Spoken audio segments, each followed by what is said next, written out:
Ladies and gentlemen, dear speakers and panelists, it's a great honor for me to have been selected by Rainer and by Peter to make the closing remarks as the representative of the issuers in Europe, who are basically the suppliers of information to the stock exchanges, but at the same time the users of the stock exchanges. I do not have any intention to make a resume of what has been said over here, because I'm first of all not a specialist of the business model of the stock exchanges, but I have listened with great interest and very attentionful to the discussions and the proposals of many of the people around the table of how to improve the present situation for listed companies in the European Union. Because let's come back to the basics of what we have today and what I think that is for us as companies important for the future and what is coming up. In relation to the past, you all know already, and it has been proved by a number of reports, such as the Oxera report and a number of several experts groups that have pointed to the macroeconomic risks of the European economies created by the loss of attractiveness of public markets as a source of finance, which, for example, is evidenced by the shrinking number of listed companies in the European Union. I know it's not that much about the big ones, but it's the shortage of IPOs and the small ones that have disappeared or the medium ones that have disappeared. A common suggestion of all those reports is that the regulatory framework for listed companies needs to be rebalanced to better reflect the company's perspectives and needs. And the intensity of regulation has steadily increased in the last 20 years. Although all the promises of everybody with good intentions to reduce the burden, it only did one thing: it increased and it increased and it increased. This has created, in many cases, unnecessary bureaucratic burden as well as compliance and legal risk associated. That's the situation of today.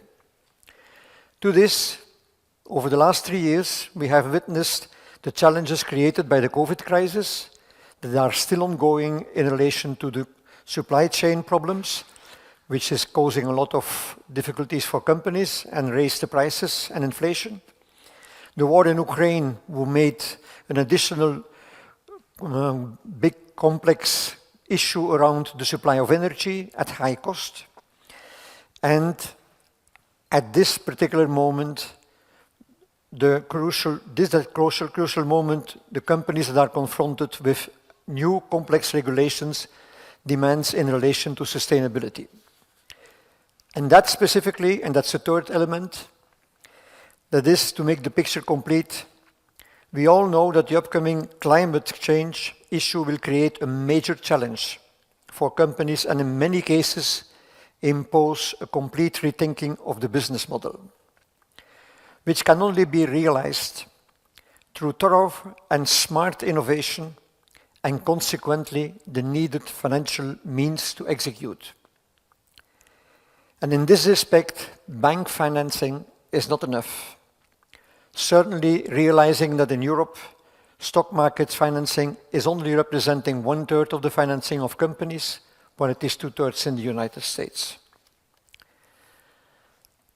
Over the next 3 to 6 years, and I have witnessed this as a member of the board of the Sustainability Board of EFRAG over the last 6 months, making the standards that have now been published and that are open for your reading. If you have time in the weekend, please do it. It's an amazing and enjoying moment in your life to do this. But over the next 3 years, companies will, more than 55,000 companies in Europe, European Union only, I'm not talking about the other ones, will be forced or obliged to provide information, and it's a substantial amount. We in the board have reduced quite dramatically the original standards, such a way that we could almost halve the demand, but still what is left over is a substantial amount and will cost a lot of money for companies to collect the data that are asked for. In this respect, Big companies that are already on the sustainability road will probably manage this incremental cost to be done to respond to those standards that are now upcoming. But the smaller and medium companies that are not looking at GRI or any other sustainability standard in the world will have to start basically the work, and this will cost them a lot of money. I'm very sure about that. In the transition period, it will be very difficult. And afterwards, there will be a remaining cost for collecting the data. And then comes the next step. The next step is, through the information stream coming to the market, they will not escape anymore to respond to the needs of sustainability, which is the need that I have just mentioned, and that will be translated in need of financing. We also remain convinced that for smaller companies, to attract them to the market, besides all what I have said, there is an absolute need when they have made an IPO to give them at least a 3-year transition period, so that they can become acquainted with the difficulties of the market. And today, this is still not in any of the Capital Market Union decisions taken up, although we have recommended it at many times. Because it's the only way for companies to be seduced, smaller companies to be seduced to go to the market, that they have to today known as being a very difficult exercise, a costly exercise, and Tatiana Panova has mentioned some of those costs already in her speech 2 minutes ago or half an hour ago. For companies, this is really something that is very important for them to have the capacity to try to respond to what is asked, but have the time to go in a transition period that allows them to do so. And last but not least, and I have witnessed that in the whole definition on the CSRD, the Corporate Sustainability Reporting Directive, we need to have a definition of small and medium enterprises. It's not because you have 40 million of sales and or 20 million of balance sheet and more than 250 people that you are a large company.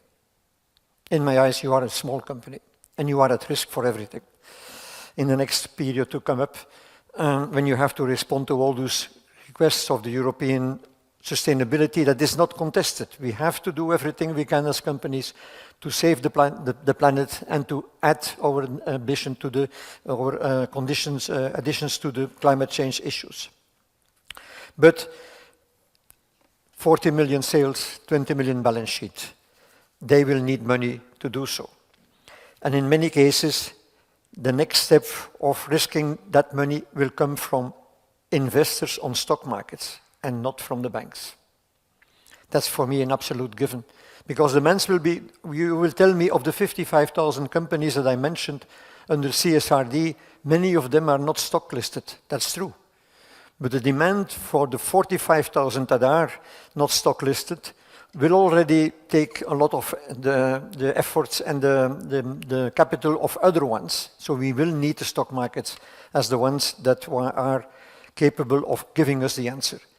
To do that, we need, as companies that are providing the information, at least a transparent financial market proposition from all players.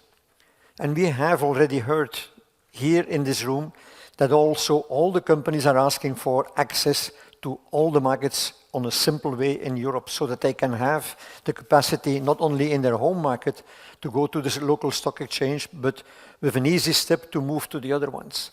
Those are the two conditions that we see.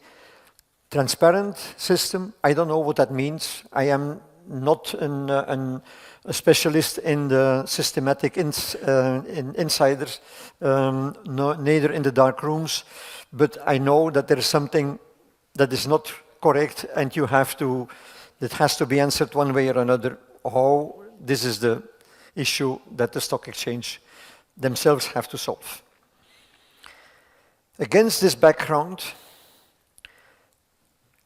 oh, by the way, I want to mention that I have been seduced by the idea of somebody in this, I don't know, in the panel, that said, could we create a tax advantage system for investments in ESG-related sustainability projects, certainly for small and medium companies?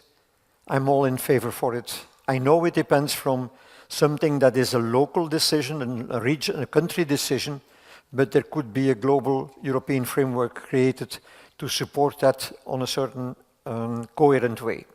So if there are many good ideas on the table, but this one was something that struck me specifically. Against this background, European Issuers believes that the conference has addressed many of the real issues and forms as such another important step in the dialogue with the European Commission to help them building a coherent and appropriate framework. I honestly believe that. We fully support the European Commission's initiative on the EU Listing Act, and I want to express, although she is not listening anymore, our gratitude for the excellent collaboration of our working groups with Tatjana Panova, Head of Unit Capital Markets Union of DG FISMA. The Listing Act initiative has indeed the potential to improve the financing and regulatory environment for European listed companies, and this way offers the opportunity to deliver growth and jobs for European economies, provided that the intensity of the regulation is reduced and made more affordable for listed companies of all sizes. And let me finish with a personal note and conviction in relation to the upcoming regulation on sustainability, specifically on climate. Companies, because we have been, when you are sitting in those boards like the Sustainability Board of EFRAG, and I'm not telling you any secret, you are with little representatives of companies, and you are with many other people that have an interest in the sustainability as such. It strikes you that companies are the guilty ones for everything, and that the companies are the ones that are asked to solve everything. Companies are not solely responsible for climate change. They cannot solve everything. They are part of a community in which nations, countries, continents play a role, a major role, and in the way they act. Saving the planet will not be done by overloading the companies with more and more regulation. We need to have a constructive dialogue with community as a whole, with governments, between companies, and with the NGOs in order to find solutions together. If that is not realized, we will never make it. We will have to have peace in the room and positive thinking to make the climate change happening the way we want it to happen, and not the bad way. Last but not least, let me thank Peter Koblik, President and Rainer Ries, CEO of FESE, for organizing this interesting event, and congratulate them for their continued effort to give and help companies finding access to this very important way of financing their ambitions and needs for growth and wealth creation for all stakeholders of the companies. Thank you very much.